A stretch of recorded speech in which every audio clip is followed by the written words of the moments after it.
Hi, I'm Rob and welcome to East Coast Sailing. Come and join me on part 2 of my solo sailing adventure as I travel towards the Isles of Scilly. I'll be racking up 1,000 nautical miles over the course of 3 weeks.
In the previous episode, I covered the journey between Woolverstone where we had mixed weather conditions. There was lightning strikes on ships just in front, there was no wind, then too much wind facing into the irons, before the conditions started to improve as we pulled into Ramsgate.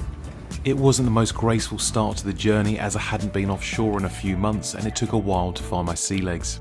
Eventually I pulled into the protection of Ramsgate Harbour where I might have fallen into the marina and been seen by the neighbours next door. In today's episode, we're covering the journey from Ramsgate to Ryde located on the Isle of Wight. We'll be covering 120 nautical miles over 2 days. After leaving Ramsgate, we'll head into the North Sea and pass round Deal. We'll head down the Dover Strait passing the busy port of Dover, maintaining a good lookout and passing Folkestone. I'll use the strong tides to my advantage and push us round Dungeness Point before I drift onto a live firing range at Lydd. I'll sail past the historic battleground of Hastings before dropping into Eastbourne for the night. I topped up the fuel tanks and replenished food supplies ready to chip off many miles around Beachy Head lighthouse where I saw one of the most beautiful sunrises. We'll pass Brighton and cut near the Rampion wind farm before passing Selsey Bill, before entering into the Solent where I'll land on the Isle of Wight in a place called Ryde which has some of the best beaches in the UK.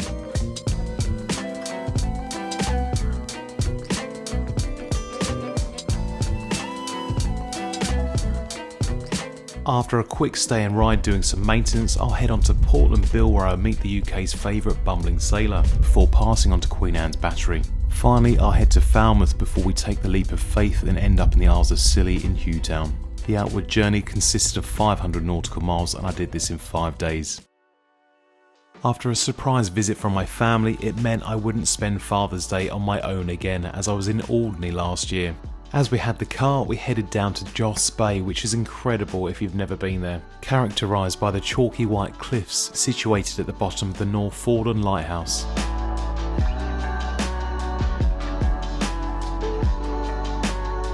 I would never usually take a day out of my busy sailing schedule when I'm trying to get to a target destination, but family always comes first. After a great day at the beach, it was finally time to get my head back in the game and continue on with the journey, not before leaving without a family picture. Say smile, everyone.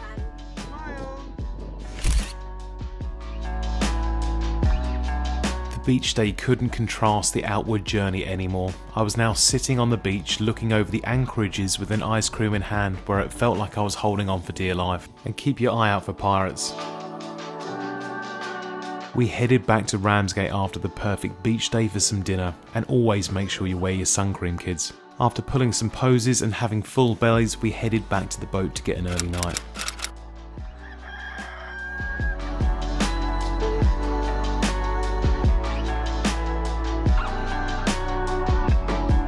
I highly recommend a bakery called Staple, which is just a short walk from the marina. I said my goodbyes, and this is the last time I would see my family for at least a couple of weeks. Ramsgate Port Control, sailing vessel Ivania, permission to leave the harbour, over. Ivania Port Control, yes sir, you may proceed, over. Many thanks, Ivania, standing by.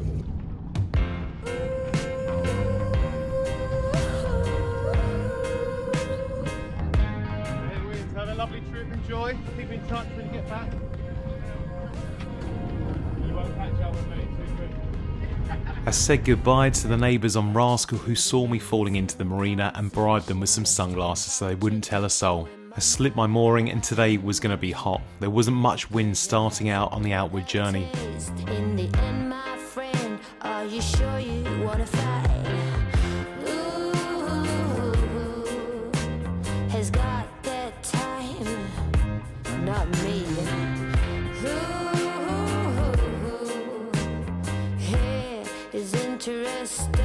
It was a pretty textbook start. I managed to get away on time and even pass between the entrance buoys because normally I get told off by Ramsgate VTS for drifting out into the shallows. When entering and exiting Ramsgate Port, you must get permission on VHF Channel 14 by contacting Ramsgate VTS. I swear.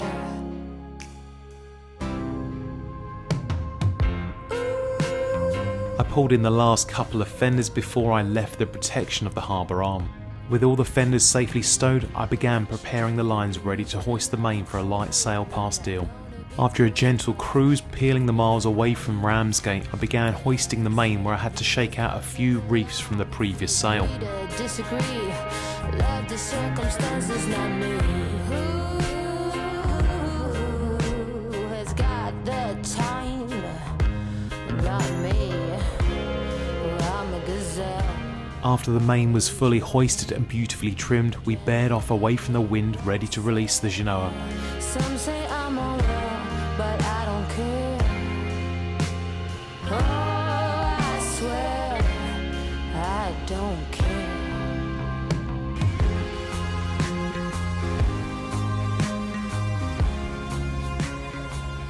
Don't care. So we just left Ramsgate at 7 o'clock and it's the first time that I've ever left port on time, which is a first for everything. So I decided to leave at 7 just because the tide's going to turn and start pushing us down to Dover. If you're new to sailing, you want to start getting your head around tidal flow diagrams, and you can get these for free on www.visitmyharbour.com. It will show you 6 hours before high water and 6 hours after high water and what the tidal flow will be doing at each hour. So we're currently at Ramsgate and we want to travel south using the tide to our advantage. I think the best time to leave is 3 to 4 hours after high water, which is measured from Dover, not Ramsgate. The winds are light and variable and we won't have any more than a knot of tide against us for an hour. By the time we've left port, got permission, pulled in the fenders and got the sails up, that will probably take us 30 minutes and then we'll be into slack water. The size of the arrow signifies the speed of the tide and the arrow points to the direction of the tidal flow. We'll be ready to take full advantage as the tide turns 5 hours after high water and we should be south of Deal.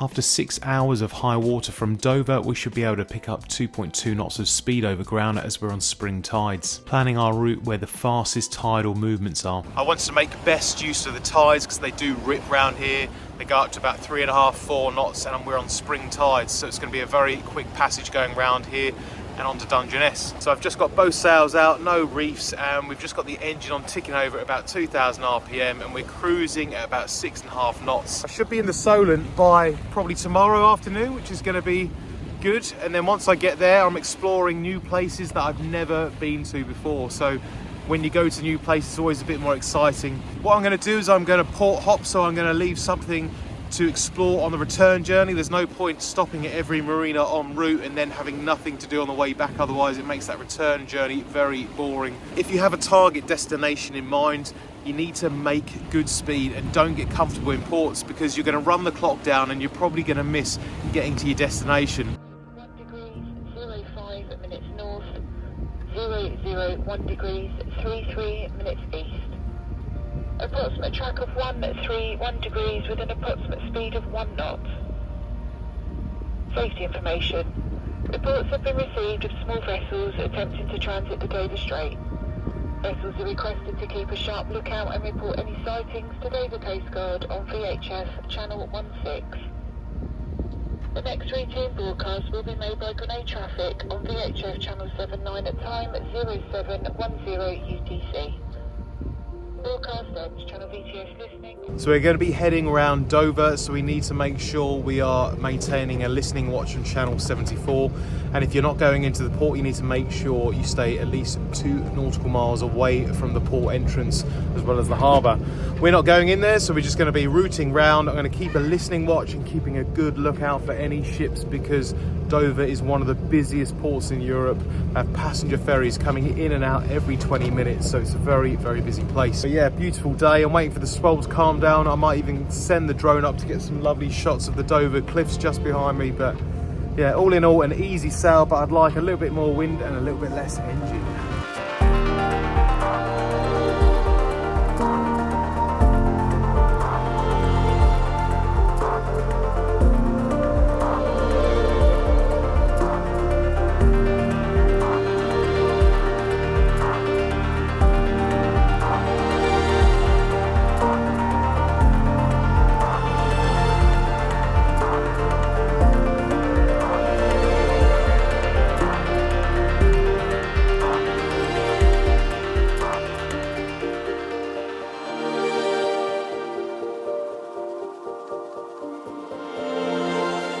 It's intriguing the pace of development around the port of Dover, but incredibly sad to see that the Granville docks have now been filled in and earmarked for future development. Whilst the new marina facilities might have all the luxuries, it certainly lacks a little bit of character that the old marina used to have.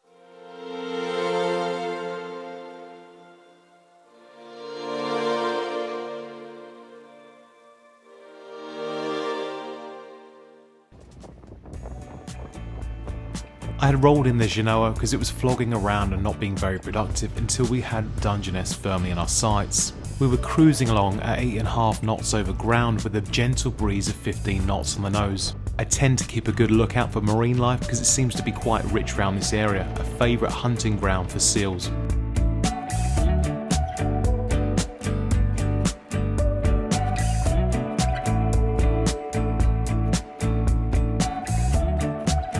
As I snapped some pictures of the power station, we headed round the Dungeness point with the tide working firmly in our favour. Every time I come round this area, I normally hit double digits with speed over ground because the tide pulls so strongly around this point. Everything was going pretty smoothly until I noticed a boat aiming its bow towards me. I altered course a few times, but the boat seemed to follow me. All I could do was get my camera out and just wait for the impact. As the vessel got nearer, I could see the orange rooftop and I knew I was in for a severe bollocking. They swung the signboard out the window for me to contact VHF Channel 73. The red signal flags displayed at the top of their boat showed that there was live firing in progress and I had drifted into the Lydd firing range. Sorry to disturb you.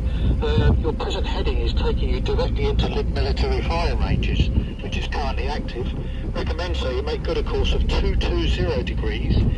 Get yourself a minimum distance of 2 miles from the shore, maintain a minimum distance of 2 miles from the shore until you pass to the west of the Ryde fairway buoy, over.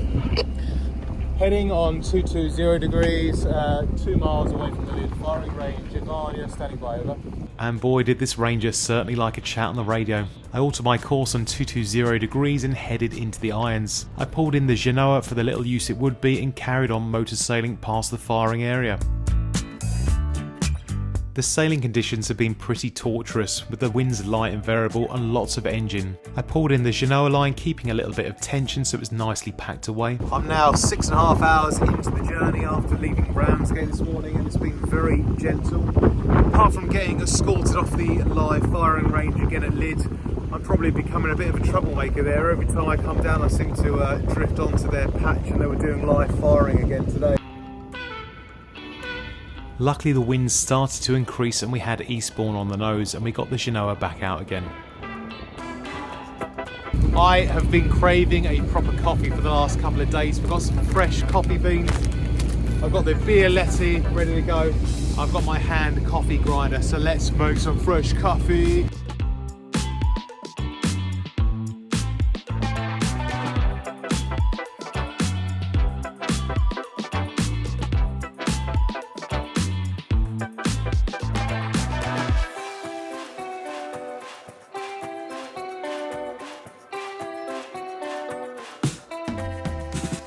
I feel sorry for anyone who does not like coffee. Now I'm going to be feeling pretty alert after this because I think that's about 6 shots of coffee in that one cup.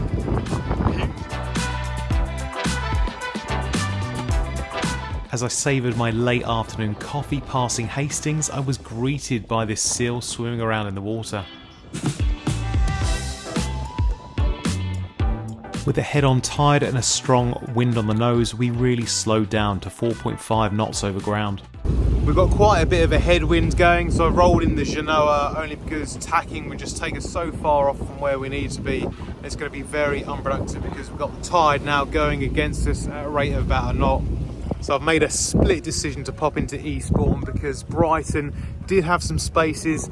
I wouldn't arrive there till 8 o'clock and low water was about 9:30. There is a tidal restriction, you can't go in 2 hours either side of low water. Ryde only draws 1.2 metres, so I probably could have crept in there, but I just didn't want to take the risk. I turned the engine off for my own sanity and I was now on a port tack on a favourable beam reach heading towards Eastbourne.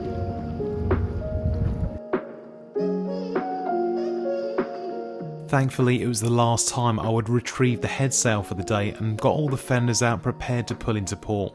I engaged the autopilot and with the boat holding a steady course, I began putting all the fenders out and aiming towards the yellow blocks of flats and pulling the mainsail down.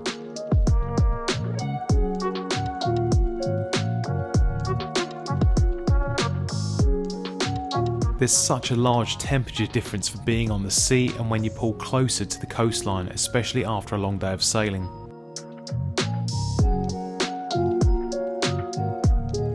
As I pulled closer to the coastline, the wind died off completely as Eastbourne is very shielded by the higher headland. All I could think about was quenching my thirst on an ice cold beer and a calzone pizza from the local Italian.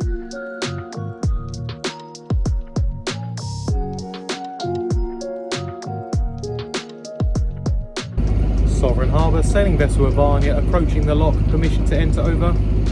Go ahead. Many thanks Ivania, standing by.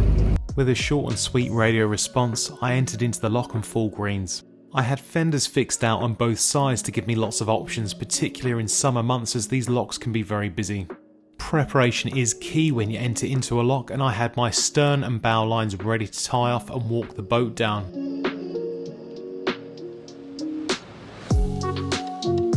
The lock basin height was raised ever so slightly and we started to make our way into the main basin.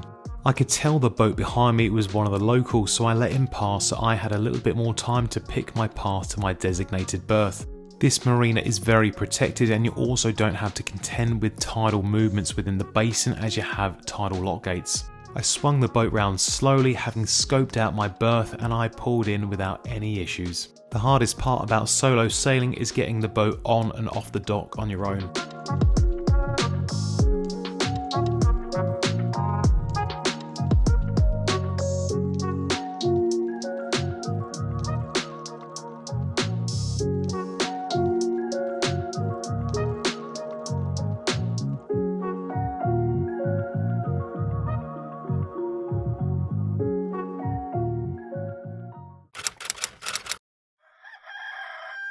I checked the AIS so I could see the cluster of boats heading towards the Isles of Scilly and the southwest coast.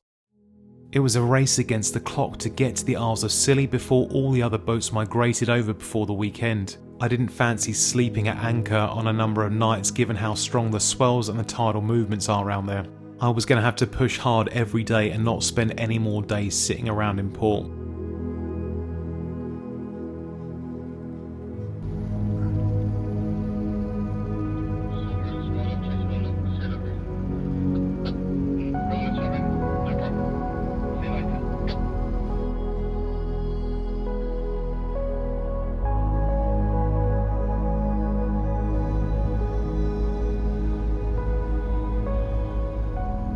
Good morning everyone, day 3 of sailing and I'm leaving Eastbourne. I had a beautiful stay, very quiet, no swell compared to Ramsgate. So I was supposed to leave at 4 o'clock this morning but I'm running 40 minutes late because all the fishermen started fueling up all of their trawlers. So I'm going to head towards the Solent today. I'm going to pull in the fenders and make my way around Beachy Head Point and hopefully we're going to see the sunrise come up as we go past the lighthouse, and I'll even get the drone up because it seems to be like a mirror out there. I've never seen the sea so still. Going to be a lot of engine. It's a shame the noise, but I'm okay with it. It means I can take in all the beautiful scenery and take lots of pictures for you lot and put some nice background music so you don't have to hear it.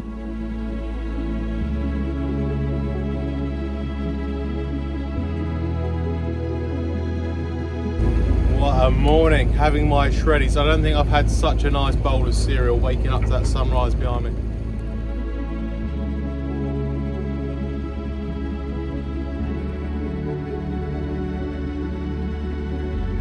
It's good to see the Ferris wheel back in Eastbourne again. I didn't want to arrive around Beachy Head and not be able to enjoy it because I would have been so tired after the long sail all the way from Ramsgate. So I think it was definitely the right decision. Had a lovely bit of dinner, really well rested, got all my fuel and supplies, even popped to Asda, so I got fresh orange juice and fruit on board because I've been a little bit unhealthy during this trip. Felt like my oilies were getting a bit tight on my butt.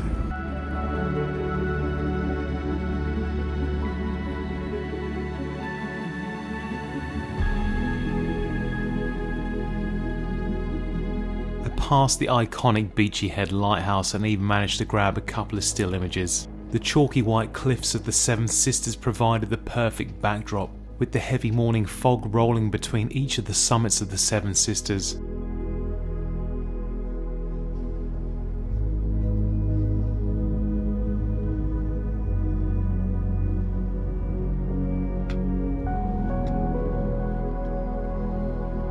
I didn't think anything could top off this solitary experience until a pod of porpoises started swimming past inquisitively.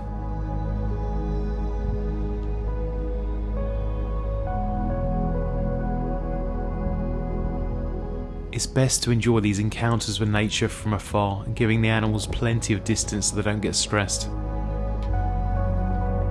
We were now heading just north of the Rampion offshore wind farm, which powers around 350,000 UK homes, but not much electricity being generated today.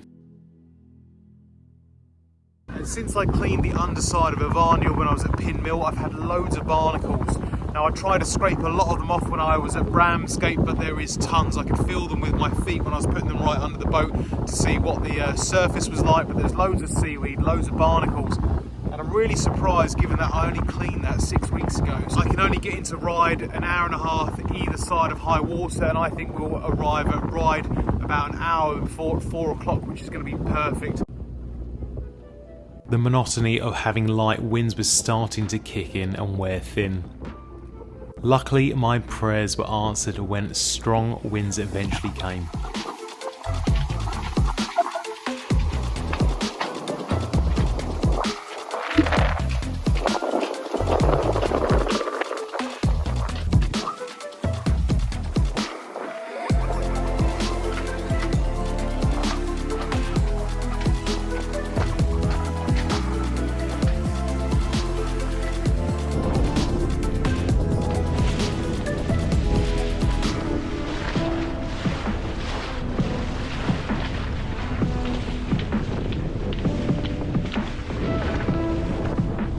As I pulled into the Solent, I could see an abnormally large sport fishing boat, which was called the Special One. We now had a beautiful 17-knot breeze on the nose, and we were flying along against a strong tide around the Selsey Bill.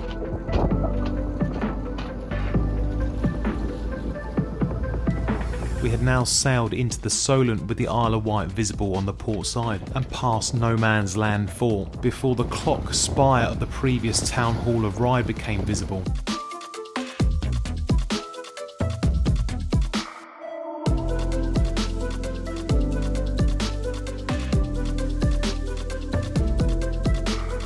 This is the last UK hovercraft passenger ferries which travels between Portsmouth and Ryde on the Isle of Wight.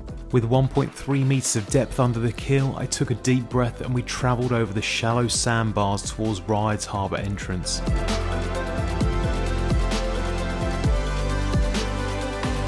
After a slow and cautious approach to the marina entrance and a couple of taps under the keel, I was guided in by the harbour master into my berth for the night. With only 10 minutes before high tide, the berth that I was given wasn't deep enough and Ivania was still touching the ground, so I had to go round to the other side where it was a little bit deeper.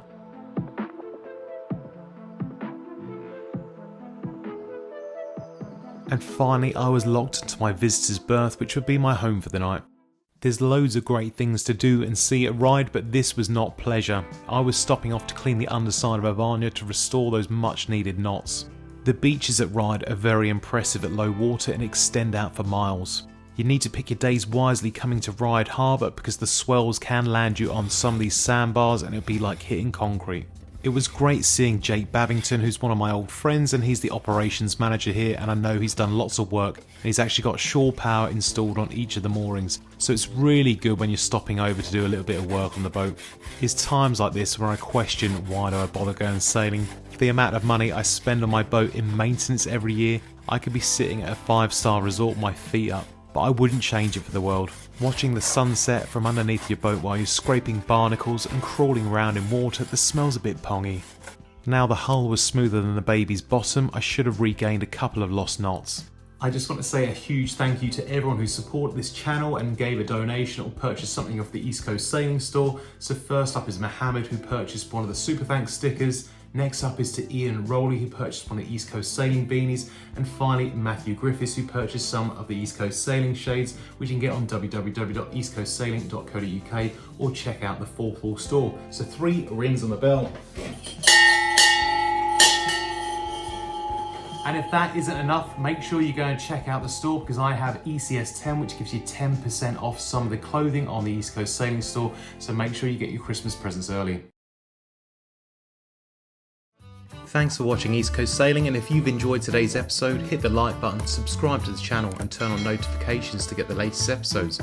Make sure you tune in for the next episode as I have to recover a load of fenders that fell overboard as I leave Ryde. I also head into Lulworth Cove and meet the favourite UK bumbling sailor as I head into Portland Bill.